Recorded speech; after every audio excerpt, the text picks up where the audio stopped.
Hey everyone, hope everything is going well. I wanted to do a video based on what my buddy John from the J22 report did a while back. And he said that Michael Jordan is smart money. And I agree, Michael Jordan is smart money. He sold the Charlotte Hornets a few months back for $3 billion. He acquired the Charlotte Hornets for $275 million.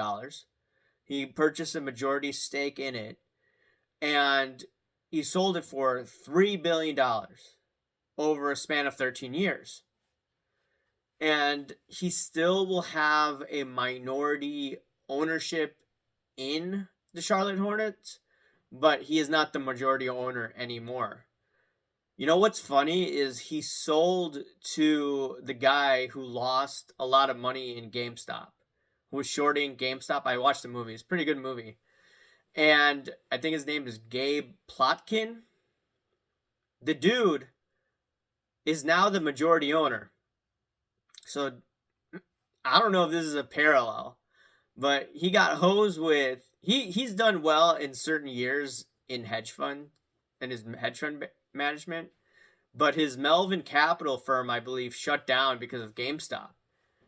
And I'm just wondering, hey, look, you're buying a team, majority stake, right when the economy is probably going to be faltering. It's probably going to be having a lot of issues. Just think about it. 13 years ago, Michael Jordan bought a stake in the Hornets, 2010. Right when the economy was starting to recover. Right now, even though the market has pulled back,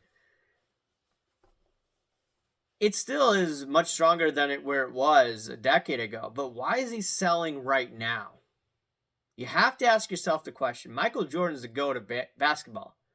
But is he one of the better investors out there where he could make this move and be like, hey, look, I'm selling now? Why would you sell now? Has he been tipped off that the economy is going to be faltering the next few years? Because I think the economy is going to be headed for a major downturn. And this downturn, while we'll have, times where the market goes up and down, Avi Gilbert, a guy who I follow, he says that the market's probably going to be in a 2-decade bear market based on what he's looking at from his Elliott wave. And I'm just looking at, hey, look, the boomers are going to be dying off the next decade. That's going to impact GDP, and you're going to get lower growth.